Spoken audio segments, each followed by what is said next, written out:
Hello everyone. So today let's discuss a new part of a plant, that is the leaf. Okay, leaf, which is the green part of a plant and the most important of the all the organs that is which is present in a plant. Okay, now it is actually green exogenous lateral flattened outgrowth which is developed from the nodal portion. Now if this is a stem, so this is the node. From this node this particular leaves develop. Okay, they perform the function of photosynthesis. Now we know that in a plant photosynthesis is the most important process, isn't it? Because it helps in preparing the food. Moreover, these particular organs, they act as the primary producers of the whole ecosystem. So these are the most important part, and this important function is performed by this structure. Okay, now this green leaves which we normally see, this is called as the foliage leaf. It has limited growth. That means the leaf cannot extend its growth beyond this one. So it will be definitely a limited one. Okay, not like that of the stem. Then axillary buds is present in the axils of leaf. So in the diagram you can see this is the axillary bud which is present in the axil of the leaf. Then some leaf like structures are present. These are called the stipules. Okay, and moreover it develops in an acropetal succession. That means the older leaves are present towards the basal part, younger leaves are present towards the apical part. Okay, that is the acropetal succession. Now the leaf, based on its different organs, the structure can be divided into different parts. So the structure consists of first the lamina. Okay, this is the green part of the leaf. This is the midrib. Okay, the main vein. These are the veins, the branches from the vein. These are actually the vascular supply which help in conduction of water and minerals throughout the leaf. Okay, then this leaf lamina, this is the apex. This is called the leaf margin, which may be smooth or dentate depending upon the type of leaves. Now this leaf, the upper surface, that is known as the adaxial surface or the ventral surface, while the back side of the leaf is known as the abaxial or dorsal surface. Okay, so this is the whole lamina. Now this portion is the main photosynthetic area. Here veins and veinlets are present. They are distributed so that conduction may take place properly. Then this is the leaf base from which the leaf develops. Okay, the nodal portion. This is also known as hypopodium. So this is the region where the leaves arise. Okay, sometimes it may be swollen also. In some case, some types of leguminous plant, or a flat leaf base may be present which is known as the sheathing leaf base. Okay, then if the sheath base, it covers the whole nodal portion or the stem, then it is known as amplexicol. And if it covers the node partially, then it is known as semi-amplexicol. Okay, these are terms related to the sheathing of the leaf base. Then these leaf-like structures, these are called stipules. Then next is the petiole, that is the stalk of the leaf, or it is called mesopodium. Okay, now this stalk may be long or short. If it is a long petiole, then the leaf is known as petiolate leaf. If the petiole is short, then it is known as subsessile leaf, and if the petiole is absent, then it is known as a sessile leaf. Okay, now when we are studying about these different types of leaves, so definitely we get some important fact. Okay, like now if this is a particular leaf, again we know that compound leaves are also present, isn't it? So these leaves, okay, so each individual leaf which has, these are the leaflets. This is whole thing is a leaf, or this one whole thing is a leaf. These are leaflets. So these leaflets these individual petioles or the stalk of the individual leaflets, this is known as the petiolule. Okay, so these are new terms that you are getting. Again we get the longest leaves, that is the Raphia vinifera, broadest leaf Victoria amazonica. Okay, then Welwitschia, it has only 2 leaves, it is a gymnospermic plant.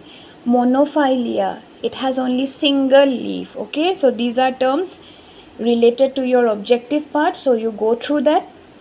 Then next we come to the different types of leaf based on their lifespan. Okay, so definitely we know that lifespan means the time period from the birth till death, so from the emergence of the leaf from the bud till its falling off, this whole period is the lifetime span. So that lifespan, based on that, the first type of leaf is the caducous leaf. Caducous leaf means the leaves which fall soon after their separation and elaboration, that means which we observe in case of Opuntia. That means whenever they come out from the bud, they will immediately fall off. Those are called caducous leaf.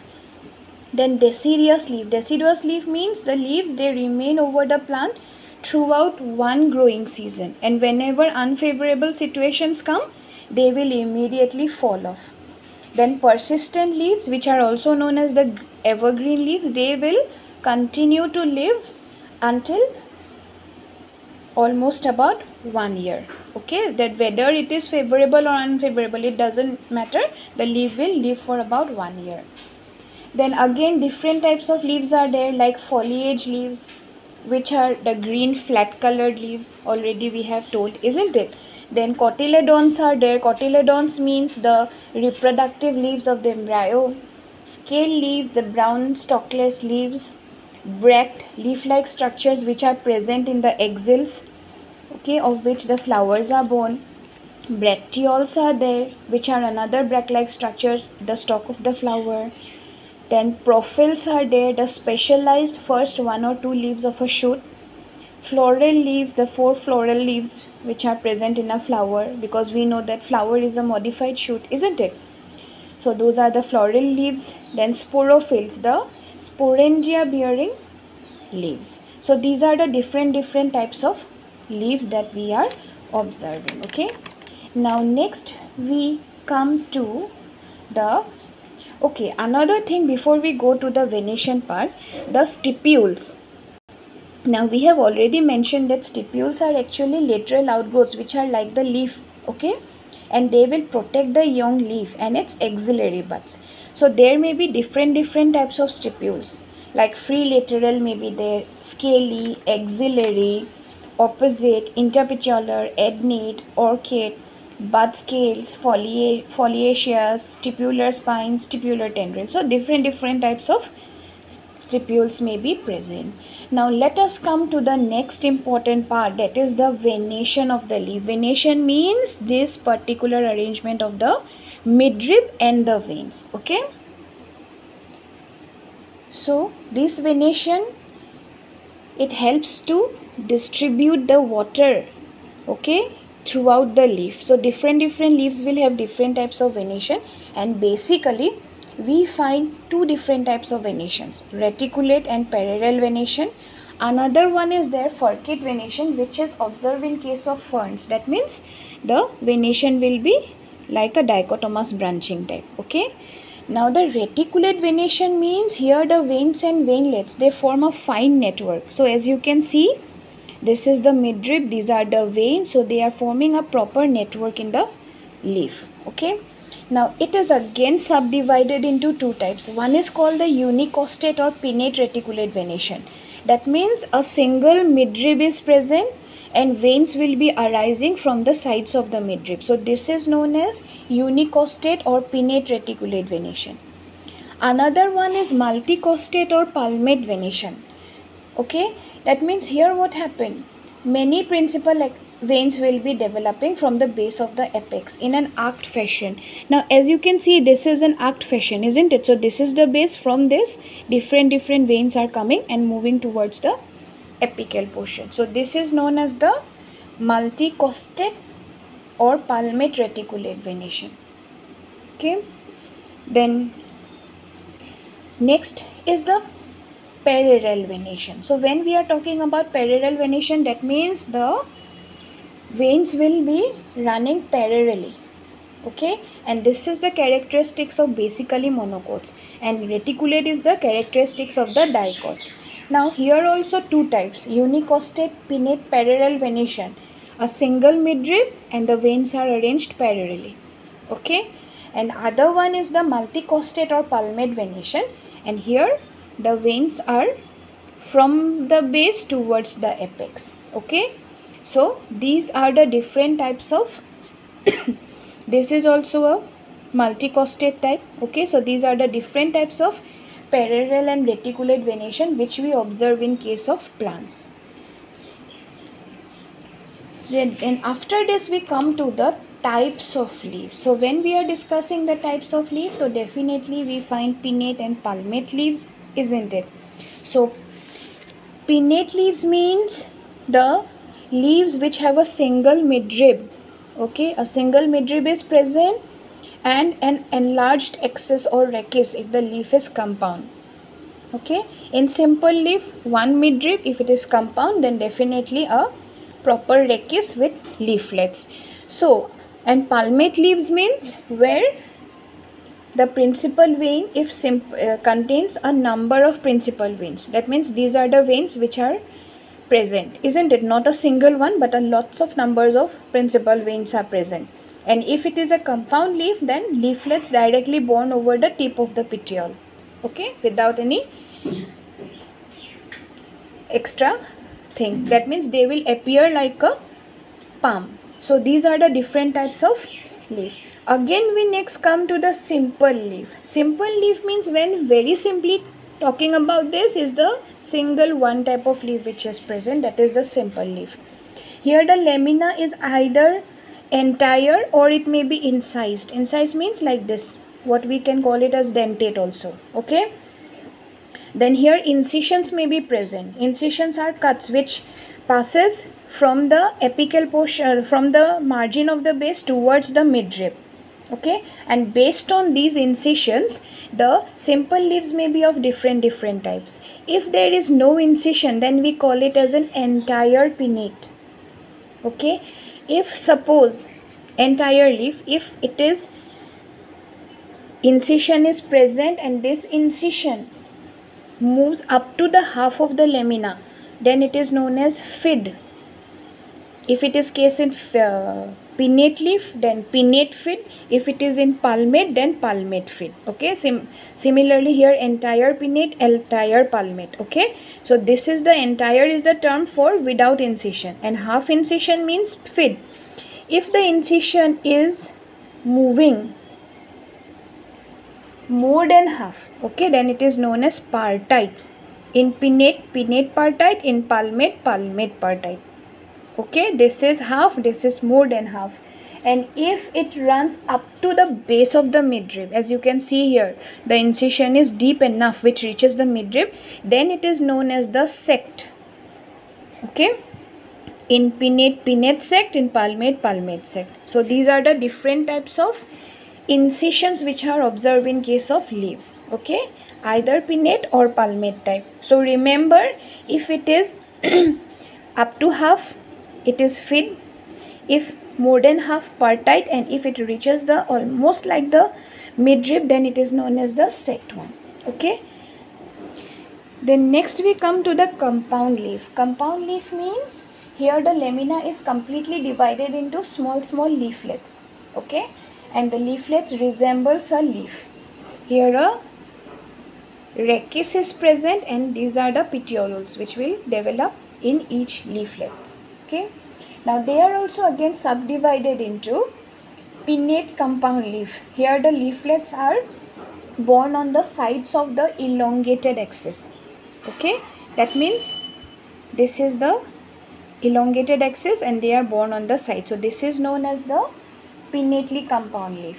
This can be again subdivided into unipinnate, bipinnate, decompound leaf, or tripinnate, and decompound leaf. That means unipinnate leaf means here the leaflets are borne on primary axis, which is direct continuation of the petiole. Okay, that means this one you can see it is directly borne on this one. So this is the unipinnate type. Then bipinnate means leaflets are borne over secondary axis. Okay, so this is the bipinnate, this is the main axis, this is the secondary axis, so leaflets are borne in this pattern. So this is the bipinnate type. And tripinnate means leaflets are borne laterally on tertiary axis. This is the tripinnate type. Okay, unipinnate, on the rachis itself leaflets will develop. Bipinnate, on the secondary axis they will develop, and when they develop on the tertiary axis, then it is known as the tripinnate type. Okay, and decompound means the leaves are more than thrice pinnate. As you can see, this type of leaf which is observed in case of coriander. Okay, so there we find the decompound type of leaves. Next we come to the palmate compound leaf. Here the rachis is absent and the leaflets are borne directly at the tip of the petiole like fingers. Okay, so first is the unifoliate. Here a single leaflet is borne and the tip over the tip of the petiole. Now this is the petiole.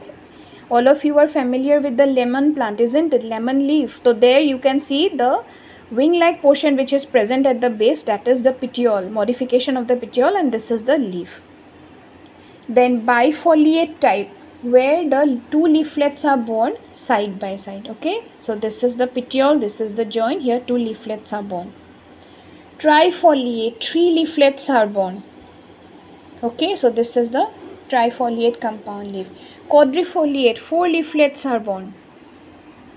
And multifoliate, when more than four leaflets are borne from a particular point. Okay, so these are all the different types of leaf which we observe around us in different types of plants. Okay, so when you are studying about these different types, draw the diagram and try to learn or memorize the examples in which or the types of plants in which these leaves are formed. Okay, if you draw the diagram, it will be easier for you to memorize it. So go through the video, go through your books also, the diagrams also. If you have any problem, then let me know. Okay, and in the next video we will definitely continue with the modifications of the leaf. Thank you.